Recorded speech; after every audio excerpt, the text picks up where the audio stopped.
Hello, everyone. This is Ellie Crumples with the Innovation Learning Network. We are very excited to bring you today's virtual Thursday, Teaching Health Innovation at a Health System Level, the Netherlands Journey So Far. Before we get started, we'll go over just a few housekeeping reminders. First of all, we've muted everyone upon entry. We do that to avoid background noise and disruptions during the presentation. Secondly, we'll hold off on Q&A until the very end. Please feel free to drop your questions and comments into the chat box throughout the presentation, and make sure that you select everyone from the drop-down menu so that we can all see what you have to say. And finally, just a reminder that this presentation is a contribution to the Innovation Learning Network, which means that we invite you to live tweet with us throughout the presentation, and we'll be dropping the Twitter handles into the chat box in just a few moments. So with that, I'm very excited to introduce today's presenters. Lucien Engelen is Director of Reshape Innovation Center at Radboud University Medical Center and core faculty of Dutch Health Innovation School. Dr. Erik Jan van Lieshout is critical care physician at University of Amsterdam Academic Medical Center and 2017 cohort of the Dutch Health Innovation School. And Ineke Hezelzat is Patient Advisory Group and Patient Family Advisor at the Dutch Health Innovation School. So with that, I'll hand it over to you, Lucien.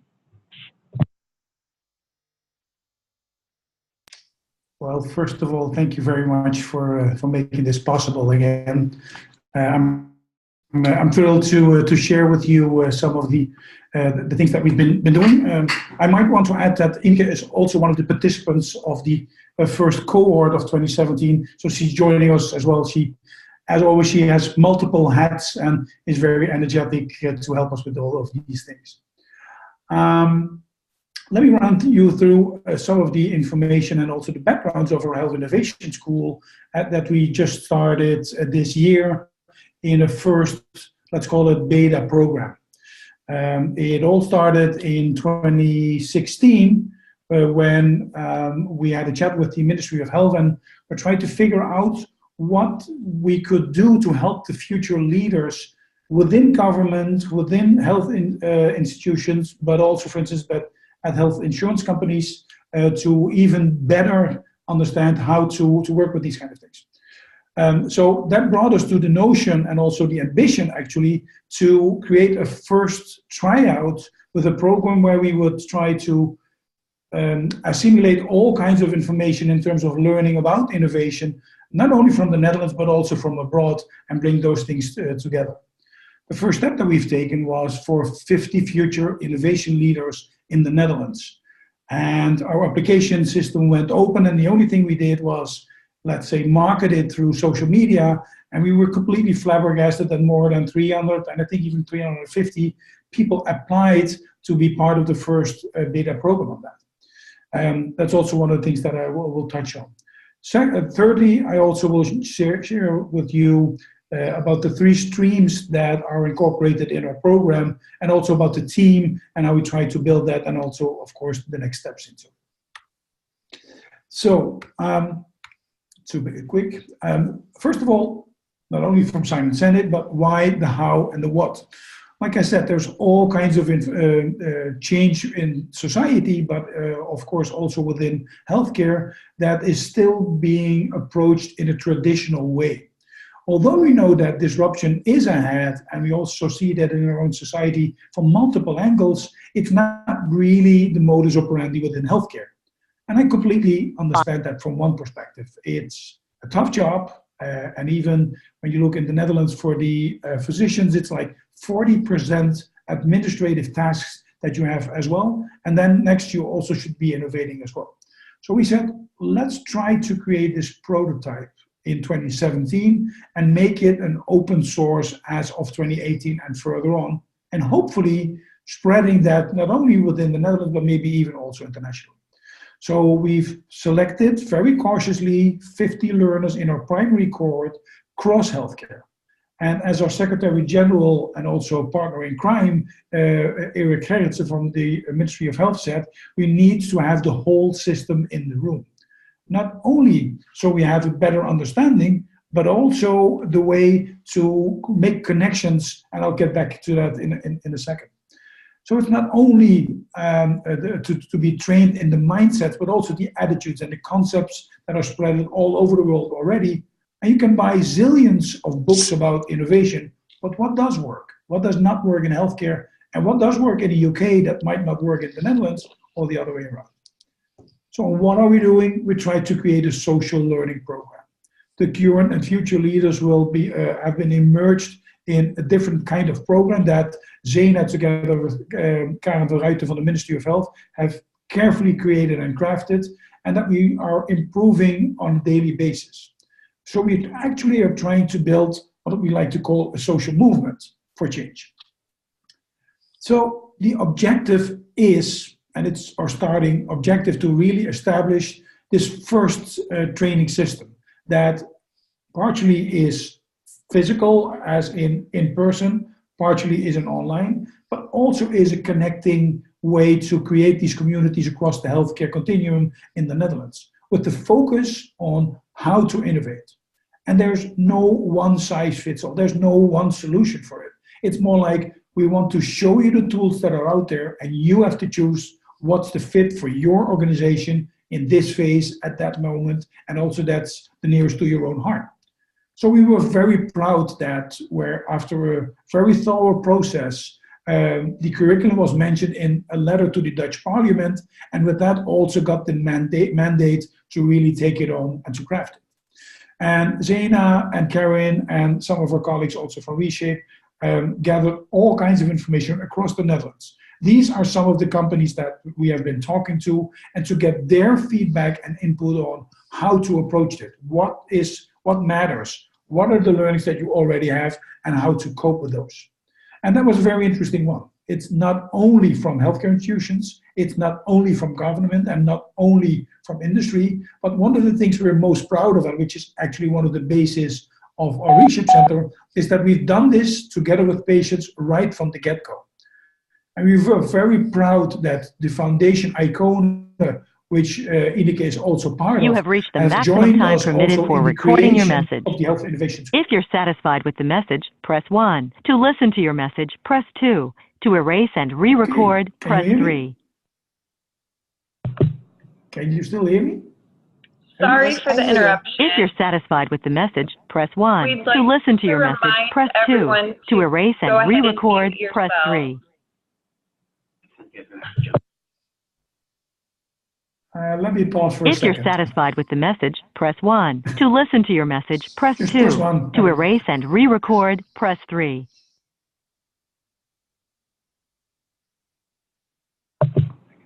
Sorry you're having trouble. Your message has been sent. Please try again later. Goodbye. Bye. Thank you very much. So again, we were very proud that Foundation ICONE was there from the get-go and helped us create it from the perspective of patients, family, and informal care. And we'll get back to that later on, and Ineke will present on that as well. So this is a slide just for reference later on. Again, like Ellie said, it's recorded and also the slides are shared. But some of the core principles for us, of course, are the patient includedness of the whole program. And also that it should be cross-disciplinary, and it's a prototype, that people should understand that it's the first attempt that we try to get to put it into place. And it was also free in 2017, and we'll see about eventually a business model later on, if that's needed. So that about the future leaders, like I said, and what we have built is 2 cohorts, a primary cohort and let's call it a senior cohort. The thing is that we wanted to have a combination between the future leaders and also their own organization. It made no sense for us to have people in these streams that won't be able to implement these kind of knowledge and learnings into their own organizations, and it's not something that you could do in addition to your regular work. So we made, I think, very good use also of the opportunity to, for instance, to have the CEO of the participants write a letter to submit also the application to us, so they know that this is the case. And we tried to get a good mix, not only from government, but also healthcare delivery organizations, patients, family, carers, of course, doctors and nurses, but also academia and business people. It really is a study load of about like 100 hours in total. That's our assumption. And hopefully in the evaluation of this first cohort, we'll see whether or not that's an appropriate estimate or not. And from the senior cohort, we've asked them 2 half days, and one of those is actually next week, where they get presented a snapshot of the things that we've been sharing with the primary cohort, but also to get their feedback on some of the things that we've been working on. The selection process, like I said, over 300 applications, really was a tough case for us, not only in terms of the numbers of it, but also the richness of all the people that submitted. And actually, we wanted to have everyone in the room, but of course, it was not possible. I think an important choice that we made right from the beginning is that we were not aiming on the innovators. And that might sound strange, but we said, these guys and girls already are at it. They completely understand it, but some of them are still struggling, and there's also some of them that would love to do it, and those will be our future innovators. And those were the ones that we aimed on. The future innovators, the ones who are crucial in it, like also healthcare insurance companies, the ones who should be innovating, and of course also the laggards. We've never divided anybody in one of those groups, but it was more like, if you're on a daily basis, have a business or a job, innovating all day, makes no sense to get you in this program. And again, just for reference, cross healthcare from all in the Netherlands, but also from abroad actually. And we've managed to get about like 10% of the clinicians in it, 5% is patients and family, and also the gender equality was, I think, pretty well done. And hopefully we even can balance that even more in the next round.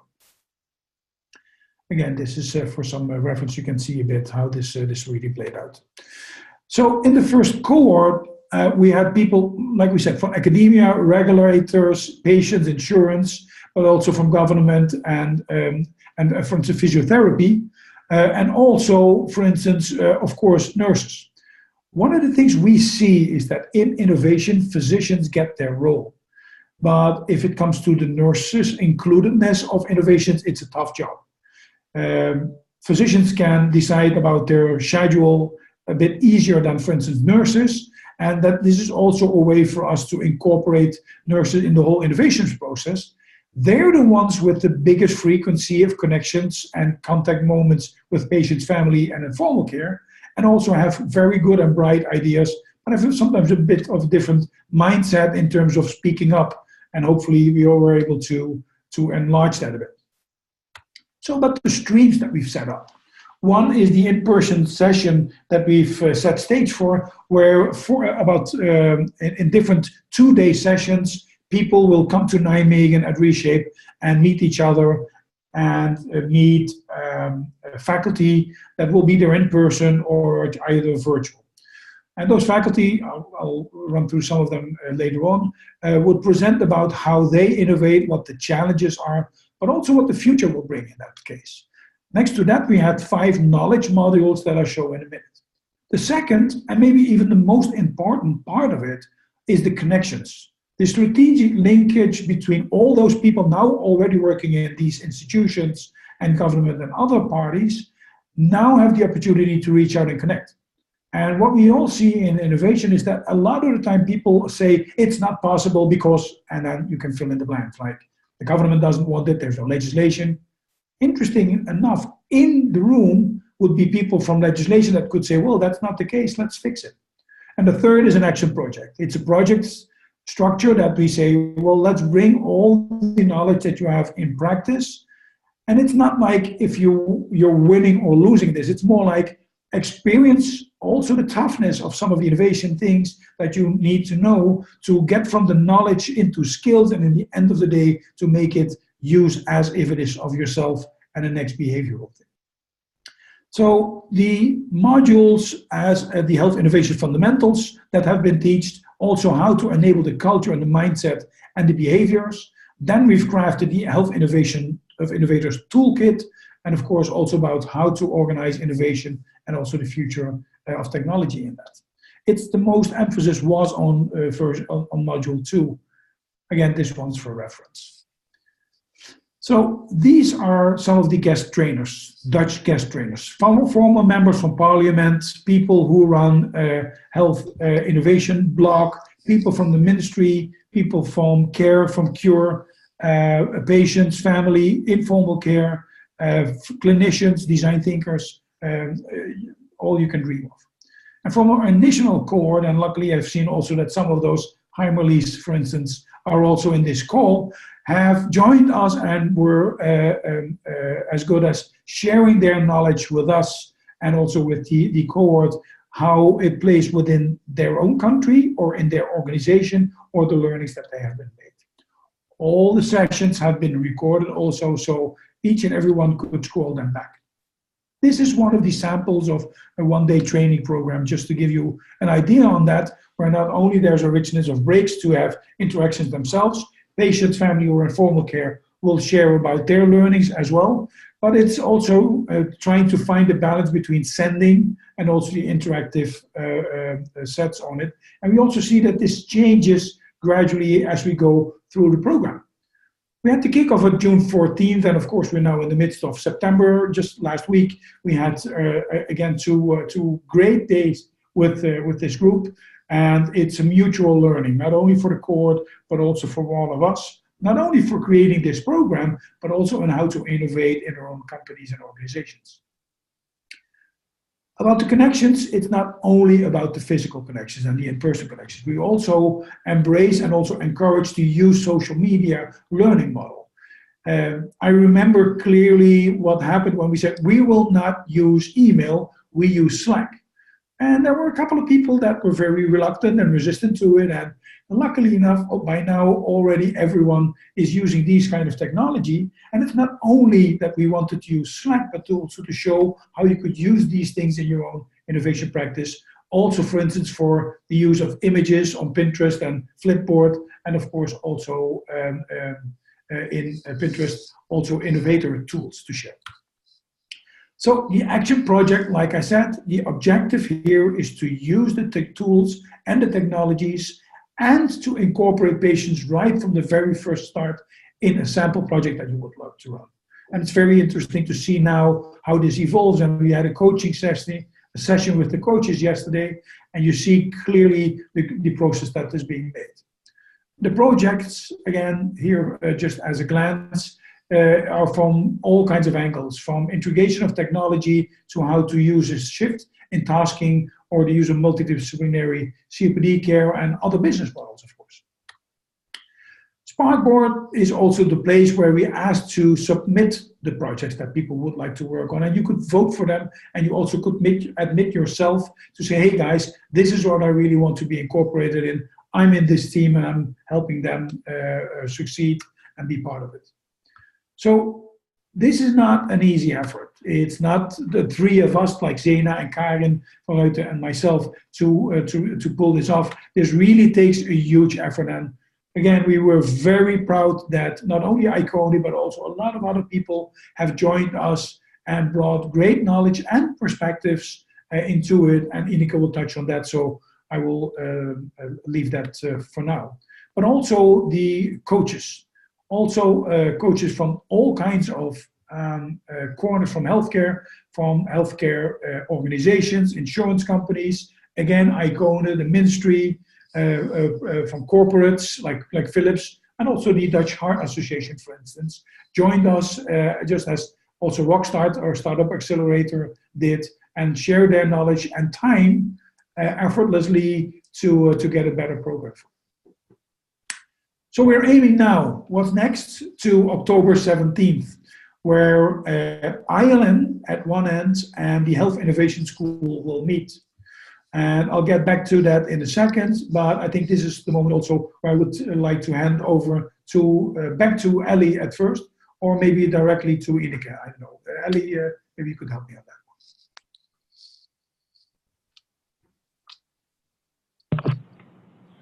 Thank you, Lucienne. Ineke, I'll hand it over to you to share your slides. Yes. Okay. Lucienne? I'll be operating the slides for Ineke. Ineke, if you say next slide, I will push the button. So. Okay. First slide, please. Coming up. Yes, coming up. Yep. Patient as partner. I see patient as partner as a chance with change, and I will introduce myself shortly. My name is Ineke Hazelzet.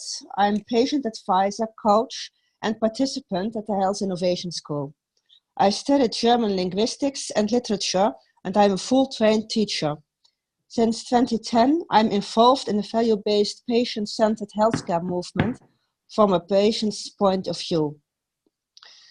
At the Health Innovation School and in the Dutch healthcare system, I try to share my experiences on health innovation. As I entered the Dutch healthcare system 30 years ago, there was the doctor in his ivory tower. I, the patient, was reduced to the disease, and only 20 years later, we found out that it would be better to talk about what mattered to me, what I needed to achieve my goals, and how several caregivers could help to achieve them. These beautiful experiences and the desire to learn about the backgrounds of experienced health and care innovation made me applying to the school. Slide, there was slide 2 and slide 3, I'm now. Yes, thank you. Lessons learned. For me, it has been overwhelming until now that there is a common goal, which inspires me and makes me to go on and participate in evening sessions, even after 9 hours of training. I'm proud to be part of a global network now that works on the future of health and care. It's very inspiring and it meets my expectations even more than I had before. At the start of the school, most of us didn't know each other or even met before. Becoming and staying a group needs time and investments. The break during summer vacation wasn't that ideal. For me, as a patient with more knowledge and experiences than a patient should have, and the fact that I've went through innovation processes before, it was a learning curve dealing with those circumstances and not dominating too much. Although waiting patiently and seeing how things will develop weren't new for me, I had to practice patience. I've learned about innovation theory and methodologies. I've undergone several experiences needed for my next step in health and care innovation. Nobody can learn these, you just must undergo them. Slide 4, please. It's very important, I think, that doctors, nurses, pharmacologists, and other professionals in the healthcare system are trained to work together with patients and with each other. Patients can provide very worthy insights and knowledge to improve health programs for prevention, care, and cure. This is, I think, only possible if they are involved from the beginning and on a regular basis. When they are interviewed and they can share their experiences at conferences, in classrooms, in research and innovation. Perhaps also as a member of board and faculty. Slide 5, please.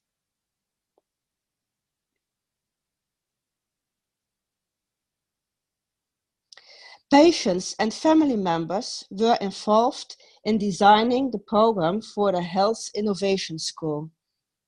Slide 6.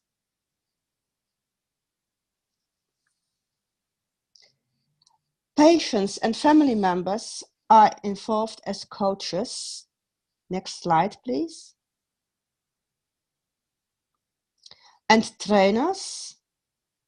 Next slide.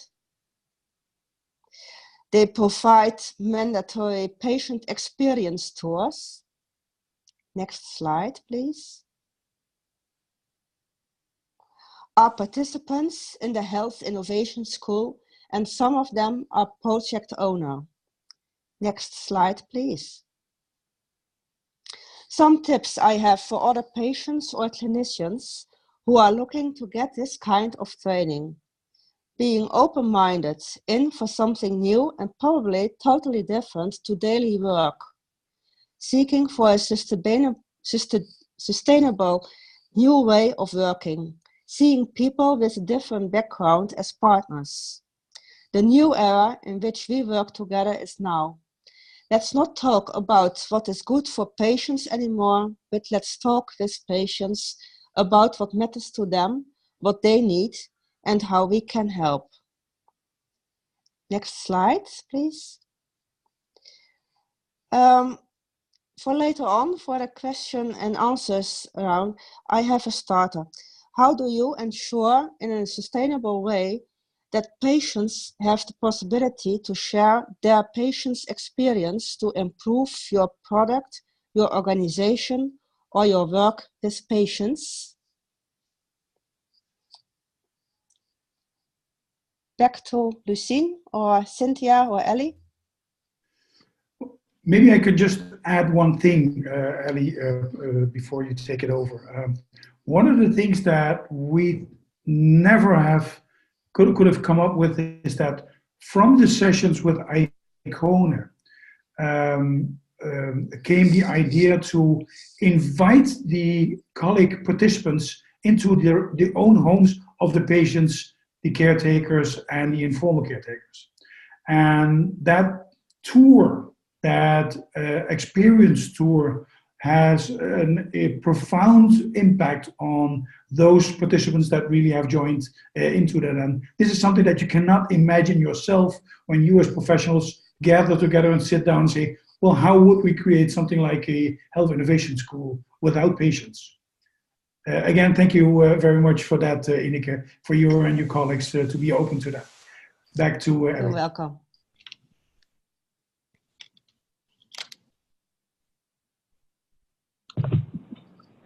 Thank you, Ineke. We will go ahead and put that Q&A starter in the chat box for everyone to think about. And in the meantime, I'd like to go ahead and hand it over to Eric. Thank you. You can see my slides. Let me first start by thanking. Yes. Let me first start by thanking ILN and Lucien to invite me to this webinar as a student of the Dutch Health Innovation School. And it's just fun to see myself as a student, for I'm not a junior anymore. I'm an internist, intensivist. I'm a critical care physician, so to speak, at the Academic Medical Center of the University of Amsterdam. And this is part of my workplace, the Mobile Intensive Care Unit, in which we transport critical ill patients between ICUs of different hospitals. And after finishing my PhD thesis on our innovation in this mobile ICU last year, I thought, what next? And what is better to do than try to innovate or disrupt yourself by going back to school and joining that new and exciting Dutch Health Innovation School. So I did, and it still gives me a lot of energy. Energy I learned to recognize and learn to need to keep up with the hard work in the ICU after working as an intensivist for about 17 years now. And it's not another school. It's I joined it because I was curious and I want to meet fellow innovators, and not just another school, because it's initiative of the Ministry of Health and together with Reshape. I know Lucien long before he started Reshape, and it's really exciting to be part of this school because it's really at a high academical level also. And I also thought I want to be part to start of this together with professionals in the lead, fellow innovators from the complete spectrum of the Health Innovation School, because they're all like the system in the room, from government, insurance, industry, care and cure professionals. So that's exciting because healthcare is about the system. And the most exciting part is also that patients are included or patient advisors. And sometimes it's a little bit overstressed because I think also healthcare professionals should think about patients as it is their core business. But I know it's also needed because sometimes the system seems to be more important than the patient itself.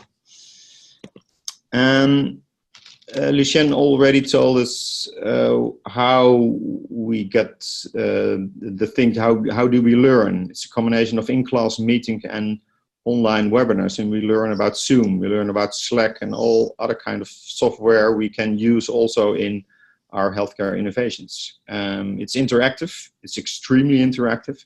It's a social learning model by doing, by connecting, and like Lucien told, in the second meeting we had, the in-person meeting, that was last Thursday and Friday, and they had to schedule some time for the teams itself because the teams there are 10 teams working on 10 really tough projects, and they want to connect to each other. How are we doing with the project? So it's not only lessons but also interactivity within your team.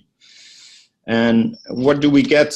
What kind of lessons do we get? Lessons on legislation and finance in that healthcare, if you didn't know that already. Lessons on innovation fundamentals, definition, barriers, etc., etc. And innovation toolkits, patient journey, really know how the patient is going through healthcare, and you really have to know this journey before you can innovate it. We learn things about human-centered design thinking, about Canvas business models if you don't know them already, etc. So, but the most fun is the many best practices from the faculty and also the great speakers, the tips and tricks, and especially their biggest failures. The last talk we had on by the CEO of the Karolinska Institute, the last question by the audience was, what was your biggest failure? And we learned from those especially, and it's great fun. Like I told you, there are 10 teams, 5 students, and each is assigned a coach for 10 projects, and we work on in between the meetings and the Zoom conferences. I'm going to wrap it up by giving my tips for the class of 2080, and let's hope to start a discussion on this webinar because that's much more fun. The team was more or less built by enthusiasm and not really in an academical way, and that should be improved by because sometimes you're very enthusiastic, but if you have 5 leaders in one team, that's not working. So teaming is really something, according to the Belbin method or more methods to do. So the Health Innovation School should look into that. I personally think it's also there should be kind of stimulus of the top 3 innovations at the end of the school, because if you work that hard on a project, you really want to start piloting, and that's hard because everybody's go back to his own work. And what about to pilot? So, and there should be stimulus. Of course, in our team, we already talked to the top influencers in the Netherlands that our project is not stopping after this this class. So that should stimulate. Of course, more on tips, tricks, and especially on failures. And then in relation to the fundamentals, then why is that a failure? Because if you would have read the book, you would have read the fundamentals, you shouldn't have made this failure, for example. And finally, use the knowledge of the class to accelerate team progress, because now the team are more or less running on their own, and they're not really interacting with each other. And if you present your biggest barrier in your team halfway, then you can use the knowledge of the whole system of the other teams as well. So maybe back to you, Lucien.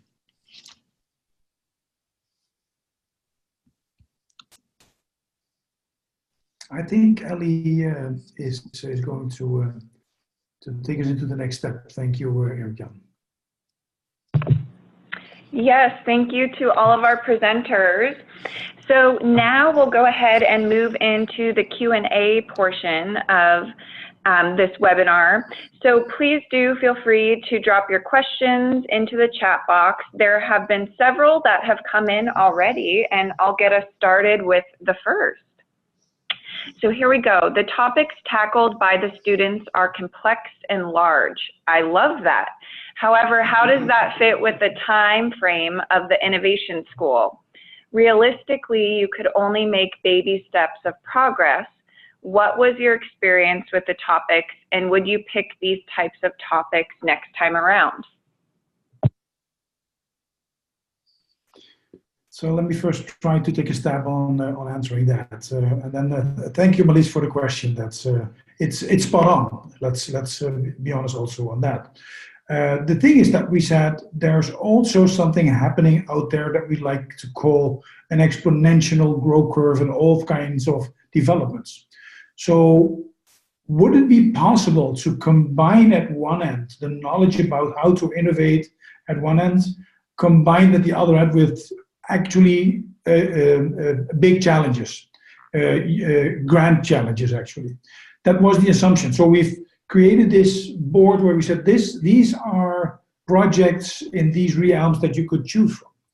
Secondly, we also left it open for the teams to submit one of the projects for that. If it was realistic, if it was good enough, maybe that's a question that I would love to have answered by Ineke or Erik-Jan, as they are in the room at present. So Ineke, maybe you could elaborate a bit on that? The projects are the biggest problems in the Netherlands, I think. A lot of stuff is done, but there is no connection between all solutions worked out, and no solution will work on its own. So I think that was the thinking behind the forming of this projects. Maybe I can add some, Lucien, because it was also for me hard to pick. Of course, propose a project, but there were, of course, also by the Ministry of Health, they didn't start the school just for fun. There are many topics on, for example, the topic I choose, chronic obstructive pulmonary disease, COPD care. That's an extreme complex multidisciplinary problem, and they ask us to tackle. And of course, as a team, we just started, called around the whole country who is on the biggest project at the moment and what are your barriers, and to help them, because there's a lot going on right now in the Netherlands. So you should not at the Health Innovation School you should be part of the present problems and investigate them. And that's hard for some people. I learned in my team also to do that in a very short period of time. So maybe in the next class there should also be some help how to get started. Thank you for that. Yeah, maybe Melise, briefly on your reflection on this. And again, it was the first start. We also wanted to make sure that we can use some of the tools in practice. And the objective is not let's create a project and finalize the project. If that is the case, that would be awesome. Like Erik-Jan said, we are going to pursue anyway. And there's a couple of projects in there. It's more like, let's experience also the challenges and also the flow of innovation and also flow of energy, for instance, in it. That makes it maybe possible to get more of a hold on the technology, on the options. Melise?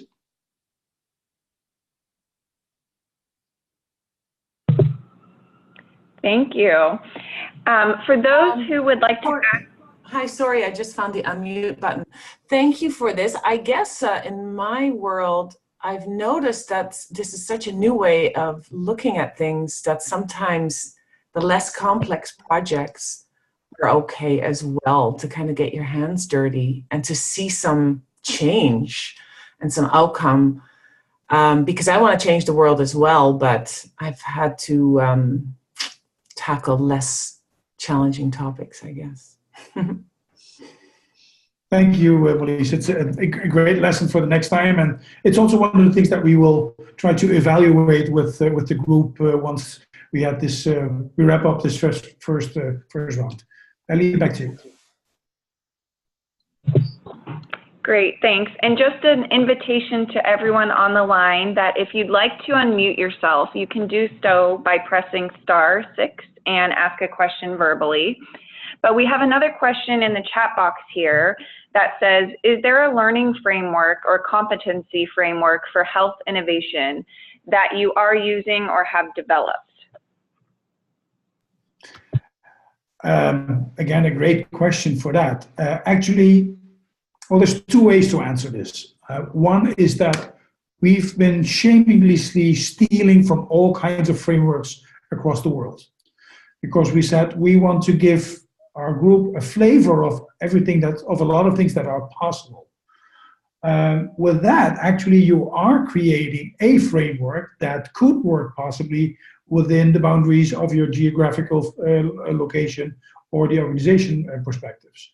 So the aim of the Health Innovation School is not to create a new framework.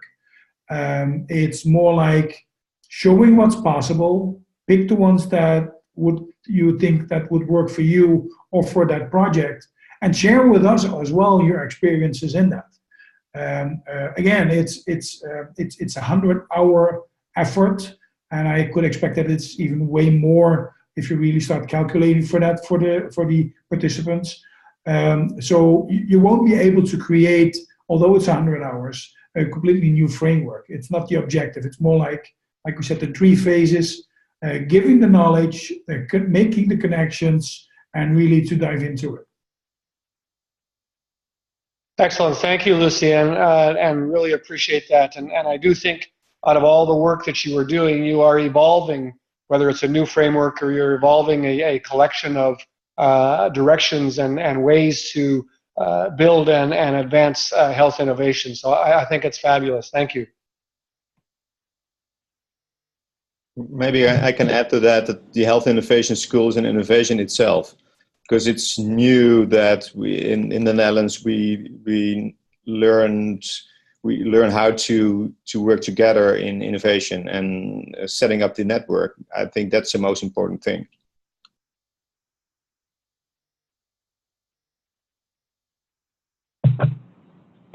Lucien, this is Ellie. I have a question for you. So you mentioned that the module 2 around enabling culture and mindset was the one that you spent the most time on. Can you tell us a little bit more about that module and why you identified that one as being of utmost importance? Yeah, sure. The thing is that, let me elaborate about this from the perspective that a lot of people have from Reshape, is that we are only technology pushers. We only like to work with all kinds of new technologies and hyping things. To be honest, that's our Trojan horse. What we try to do with the technology is to create an environment where we get in connection and can start to talk with our colleagues about how to change things. And some people within our academic setting are doing that with research, some on the safety level, others on the quality management.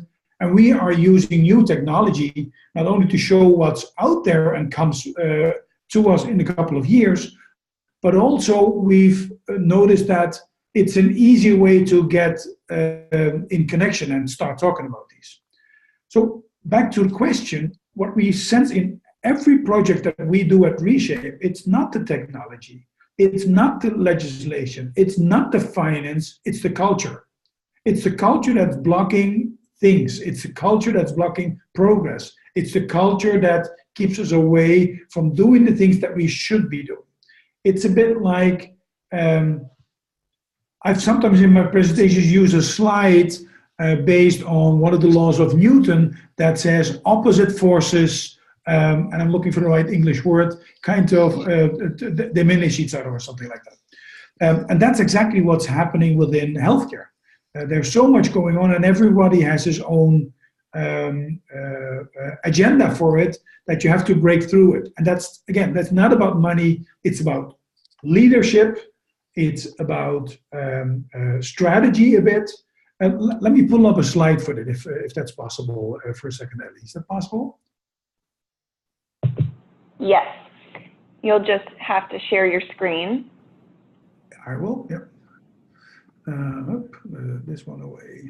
So, thank you. Here it is. So this is this is also a bit new. I've called it my innovation bulb. It will be in my new book, which is called The End of the Beginning, because I think we're at the end of the beginning of real implementation of innovations within healthcare and real progress. The thing is that I really think that you need two things to really start on innovation. Either the will to innovate, an authentic will to really start engaging on it, or a need, and that might be a burning platform, that might be an unsustainable model for healthcare per se. And then you need, just at the lower side of the bulb, also leadership that really bolts it into a fixed strategy in which this new innovation has a great soil to flourish. And from our perspective, it's the culture that makes these things possible, and it's not the process and it's not the technology. Those are aspects of innovation that you need, but in every project we've seen, the good ones, the ones that succeeded, the bad ones, the ones that failed, it was culture that made the end decision into it. So maybe that gives a bit of a perspective on that. And like we all know, if you start working on these kind of things, it also is not only from a model perspective, but we all know how difficult it is when you get into this death valley. And I'm not talking about the valley of death of the hype cycle, but at the first, everybody's very enthusiastic and there's money available, and then it gets hard. And at the bottom of this line, all of a sudden you CEO say, well, let's buy it. It's taking too long. And it's more about the culture in leadership, but also in practice of it. Back to you, Ellie. Thank you. Very helpful. So I have a challenging question here to wrap up, and that is, if you were to start the program now, knowing what you know now, what are some of the things that you may have done differently? Oh my gosh, that's a tough one. I promised myself to not think about this until the moment when we start to wrap it up.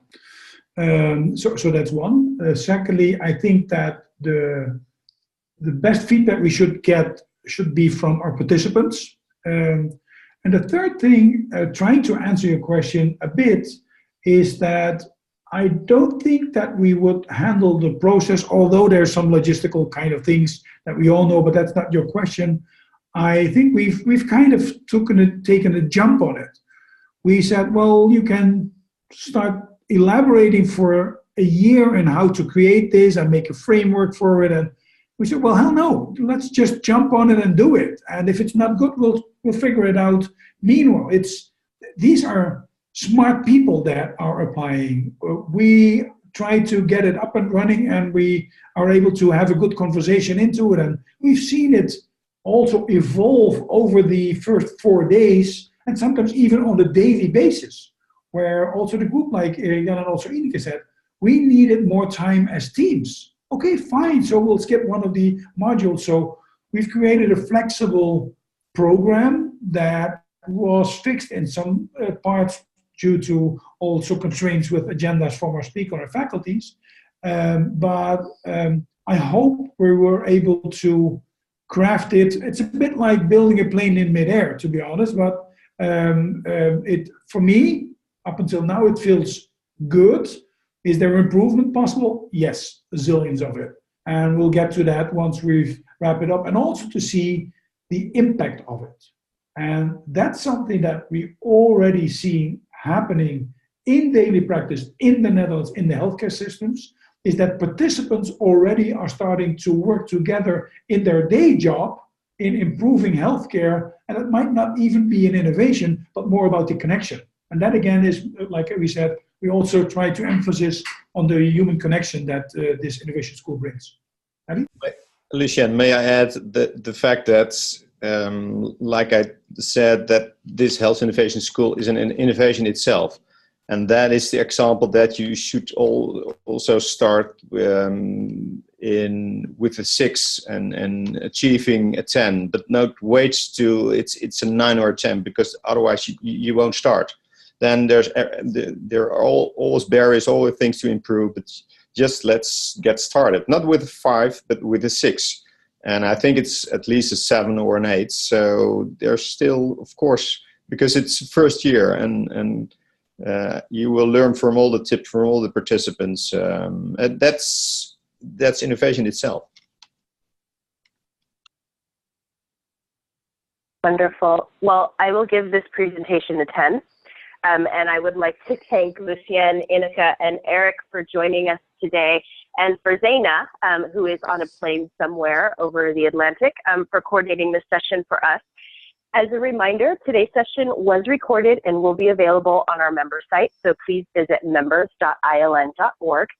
I also would like to encourage you all, if you are interested in joining us in Nijmegen in October, to check out our event site, that is inperson.iln.org, for details and to register. Registration will close down this week, so no pressure. Please visit us as soon as you can. And as for our next session, we have a Tech Tuesday scheduled on September the 26th. Modernize and Mobilize, Patient Pay on the Go with Swerve Pay. And on Thursday, the 28th, our friends from the U.S. Department of Veterans Affairs will join us for Virtual Thursday to talk about the VA Center for Innovation Innovators Network. Thank you again for joining us. Have a wonderful Thursday. See you in Nijmegen.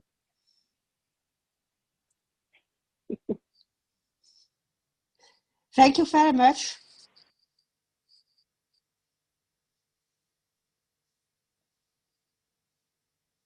Was leuk, Lucien.